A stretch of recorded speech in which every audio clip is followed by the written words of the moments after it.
A.A. Wilson just lost her mind after Nick dropped a massive Caitlin Clark advertisement covering an entire hotel in Indianapolis. The establishment is absolutely panicking because this proves who really runs the league now. Wilson's reaction tells you everything about the jealousy and resentment that's been bubbling under the surface. This changes everything about the power structure. How do you think the other WNBA players are going to react when they see Nike treating Caitlin Clark like the face of women's basketball? Drop your predictions below. That's going up on the JW. I haven't seen it, but I've heard about it. Yeah, it's pretty solid. Anytime you get on the JW in Indianapolis, like, that's a big deal. So, here we are, folks, witnessing what might be the most brutal reality check in WNBA history. Nike just dropped a commercial and advertisement campaign for Caitlin Clark that's so massive, so over the top, so absolutely dominant that it's covering an entire hotel in Indianapolis. And the reactions from certain players, especially A.A. Wilson, are telling us everything we need to know about the current state of women's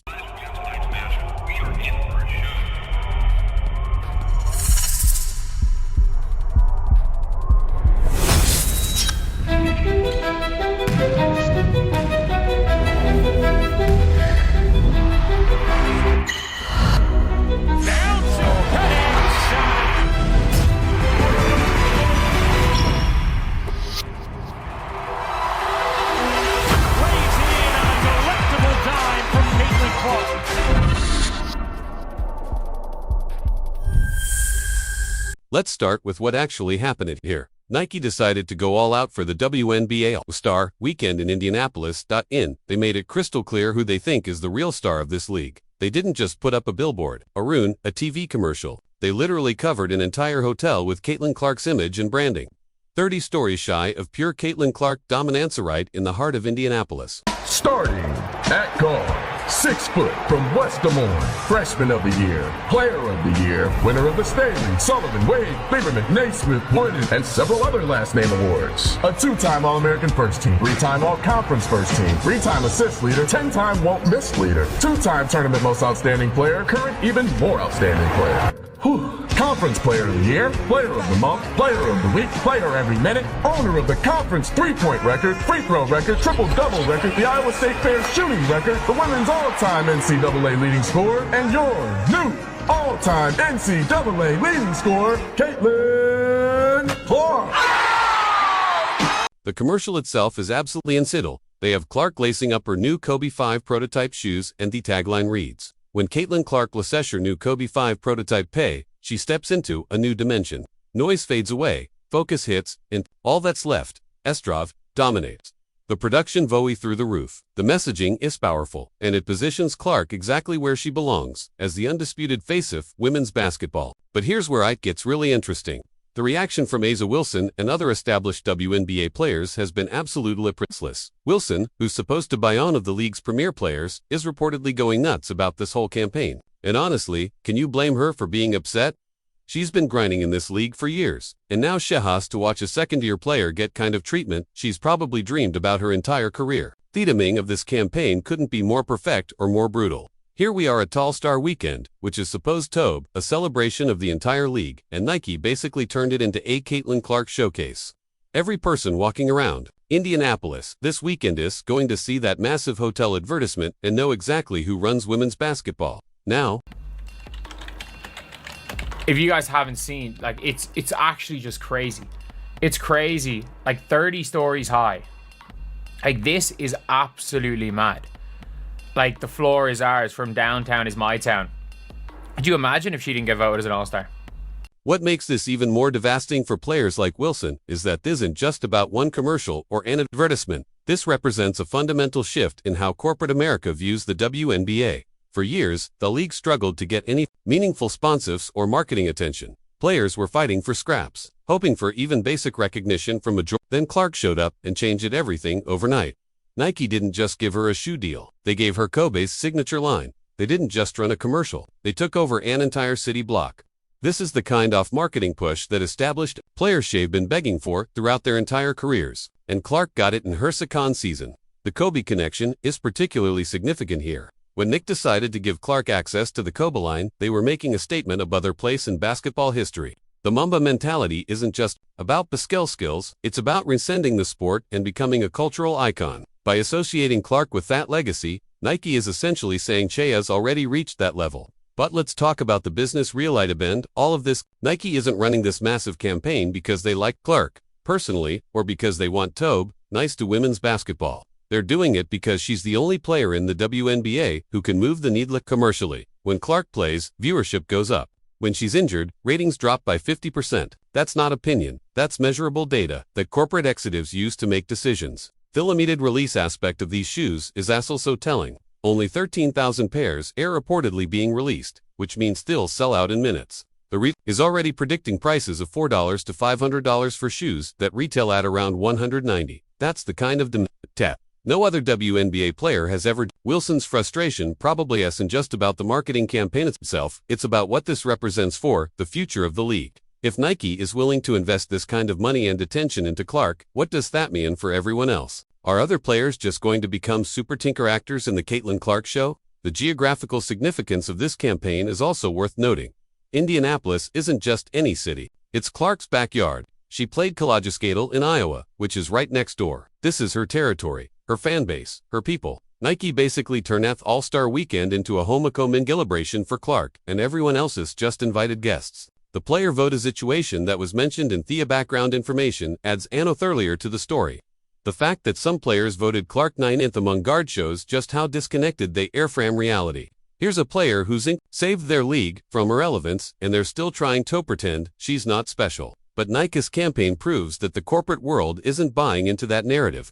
They see the numbers, they understand the impact, and they're willing to put serious money behind the player what actually matters. While players are replaying politics and nursing their egos, businesses are making decisions based on cold hard facts. The comparison to NBA ALL star treatment is particularly brutal for the WNBA establishment. For years they've complained that their league doesn't get the same respect or resources as men's basketball. While now they are getting NBA-level treatment, it's all focused on one player. That has to sting for veterans who remember when the entire league couldn't get this kind of attention combined. The social media reaction to this campaign has been absolutely explosive. The commercial got hundreds of thousands of views within, and the hotel advertisement is being shared across every platform. This is organic viral marketing that money can't buy, and it's all centered around Don't Player. Wilson's reported reaction lights the fundamental problem with WNBA's culture, instead of celebrating the fact that they're league-wise finally getting mainstream attention and investment. Some players are more concerned with making sure that attention is distributed equally. It's participation trophy mentality in a professional sports league. The business lessons here are obvious to anyone not paying attention. When you have a generational talent who can single-handedly transform your industry, you build everything around that person. You don't worry about hurt feelings or equal treatment. You maximize the opportunity while you have it. The atoming with All Weekend is particularly clever from a marketing perspective. This is when the league has its biggest audience and maximum attention. Instead of trying to promote everyone equally, Nike focused all their firepower on the one player who actually moves the needle. It's smart business, even if it hurts some feelings. The equality of the commercial production is also worth noting. This isn't some low-budget WNBA promotional video. This is movie-quality production with cinematography and serious money behind it. It's the kind of commercial you'd expect to see during the NBA Finals, not for a WNBA player. The shoe release strategist shows that Nike understands Clark's market value perfectly. They're treating this like a limited edition drop for a major NBA star, not like typical unbammered shandise that sits on shelves for minutes. The scarcity model proves they expect massive demand.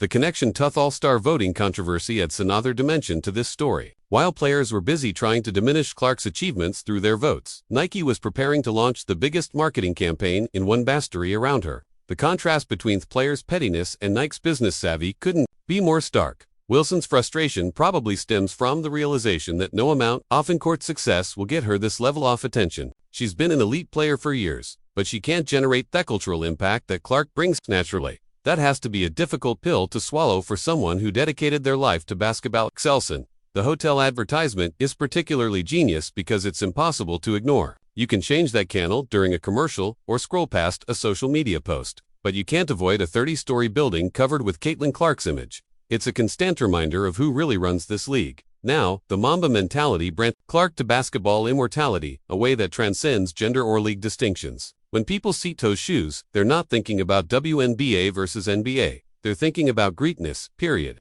That's the kind of positioning that transforms careers into legacies. The economic impact of this campaign extends far beyond just Nike's bottom line. When major corporations make this kind of investment in women's basketball, it signals to other brands that there's real value here. Clark's sex opens doors for everyone else, even if some players are too bitter to admit it. The production timeline for this campaign shows that Nike has been planning this for months.